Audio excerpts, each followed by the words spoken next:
उत्तर भारत के जंगलों के पास बसा एक छोटा सा गांव था, कनकपुर। दिन में ये गांव बिल्कुल आम लगता था। बच्चे खेलते, औरतें कुएं से पानी भरती और बूढ़े बरगद के नीचे बैठकर बीते जमाने की बातें करते। लेकिन जैसे ही सूरज ढलता, कनकपुर की हवा बदल जाती। शाम होते ही हर घर का दरवाजा बंद हो जाता।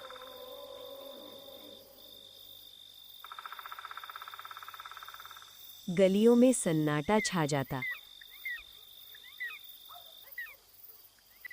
क्योंकि गांव के बाहर एक सूखा पीपल का पेड़ खड़ा था।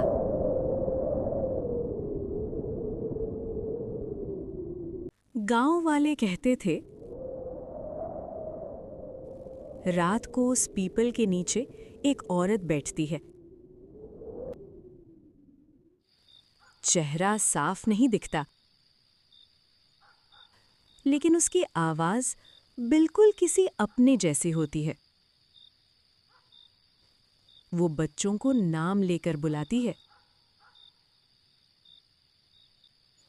और जो बच्चा जवाब दे दे या बाहर निकल आए,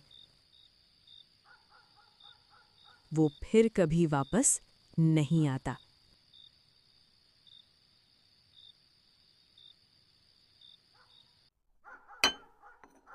उसी गांव में रहता था अमन।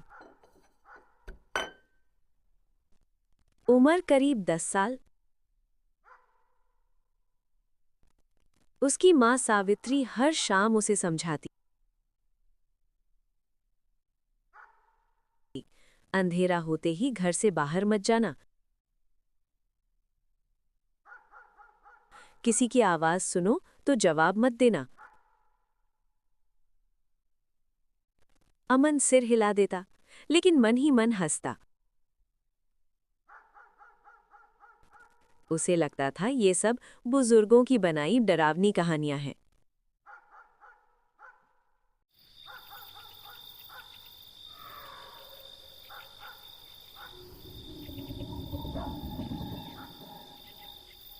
उस रात जब गांव सो चुका था, अमन ने बाहर से आवाज सुनी। अमन। वो चौंक गया, आवाज फिर आई। बस जरा बाहर आ जा। ये आवाज बिल्कुल उसकी मां जैसी थी। अमन उठकर रसोई की ओर गया। मां चूल्हे के पास बैठी थी। उसका गला सूख गया।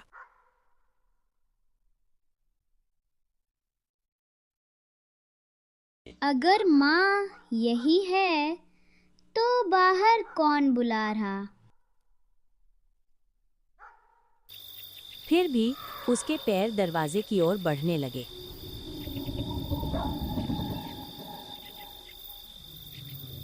दरवाजा खोलते ही अमन ने देखा, पीपल के पेड़ के नीचे एक औरत खड़ी थी। सफेद साड़ी, बाल चेहरे पर गिरे हुए। वो मुस्कुराई। मैं रास्ता भटक गई हूँ। अमन को अचानक माँ की बात याद आई। जो चीज रात में बुलाती है, वो मदद नहीं मांगती। अमन पीछे हटा। औरत की आवाज बदल गई। अब वो फुसफुसा रही थी। मुझे भूख लगी है।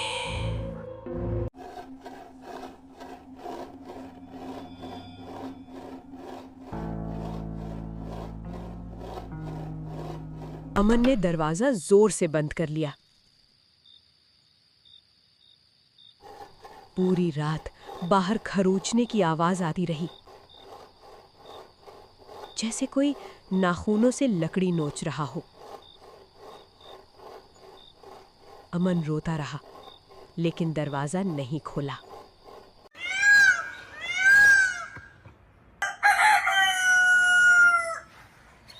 सुबह गांव में हड़कंप मच गया। अरे राम, बच्चे का दरवाजा खुला है। एक बच्चा गायब था। मेरा बेटा वो रात से वापस नहीं आया। उसके घर के बाहर दरवाजा खुला हुआ था। किसी ने जबरदस्ती नहीं की, दरवाजा खुद खुला है। पीपल के पेड़ के नीचे छोटे पैरों के निशान हैं। ये निशान किसी बच्चे के हैं। और तभी सब समझ गए, रात को आवाज किसकी थी। गांव वालों को समझ आ गया। वो औरत दरवाजा नहीं तोड़ती।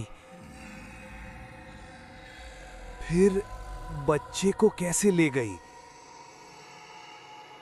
वो इंतजार करती है इजाजत का। जो खुद बाहर आता है वही उसका शिकार बनता है। मतलब जिसने दरवाजा खोला वो बच नहीं सकता।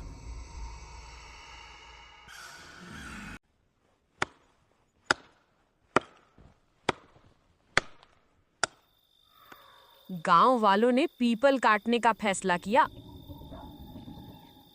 आज इसे खत्म करना ही होगा। पहली कुल्हाड़ी पड़ते ही पेड़ से लाल रस बहने लगा। ये खून है। और उसी रात कोई आवाज नहीं आई। शायद अब सब खत्म हो गया।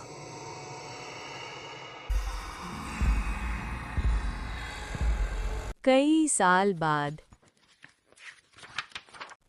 अमन शहर चला गया।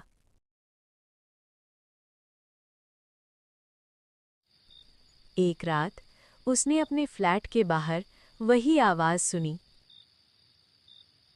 अमन, बस जरा बाहर आ जा।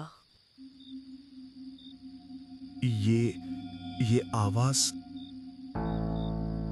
इस बार आवाज उसकी पत्नी जैसी थी।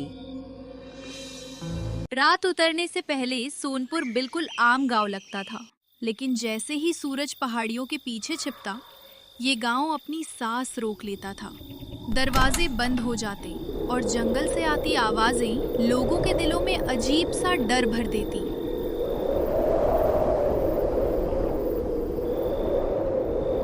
इसी गांव में रहता था रघुवीर, जिसकी जिंदगी में काम नाम की कोई चीज नहीं थी।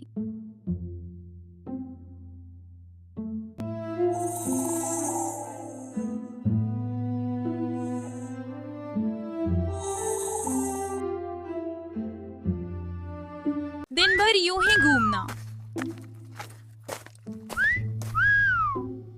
लोगों की बातें सुनना और वक्त काटना, यही रघुवीर की पहचान थी। अरे रघुवीर, कुछ काम भी कर लिया कर।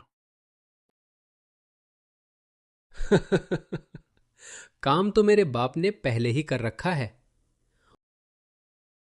देवराज, गांव का सबसे अमीर आदमी, हवेली, जमीन और ताकत, सब कुछ था।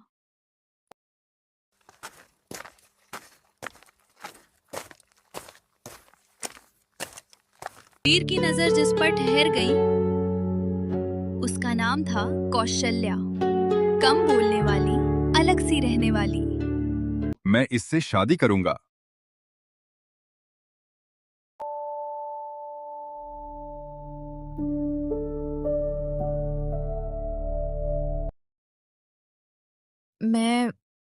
मैं शादी नहीं करना चाहती। लेकिन गरीबी की आवाज इच्छा से ज्यादा तेज होती। बेटी, हालात समझो। ये रिश्ता तुम्हारे लिए ठीक है।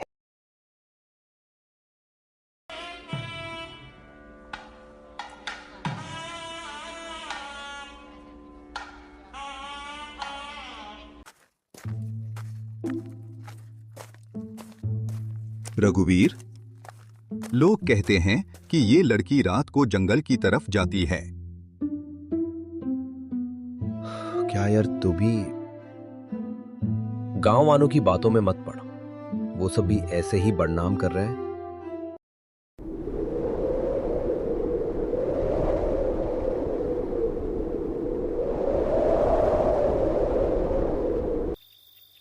आधी रात के बाद कौशल्या उठी और बिना आवाज किए जंगल की ओर चल दी।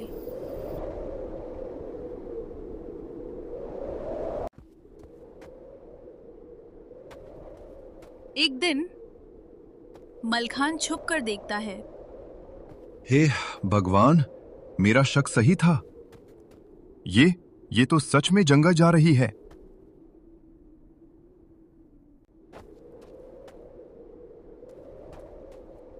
मलखान वहां से भागते हुए आता है ताकि रघुवीर को सब सच बता सके। तभी कौशल्या सामने आ जाती है। तुम कांप क्यों रहे हो? सब ठीक तो है? मलखान कौशल्या को देख के डर जाता है, लेकिन कौशल्या की आंखें सामान्य थी, जैसे कुछ हुआ ही ना हो। मलखान उसका हर रात पीछा करता रहता। इस बार मलखान ने सब देख लिया। उसकी परछाई उससे अलग चल रही थी। मलखान अब बहुत ज्यादा डर गया था।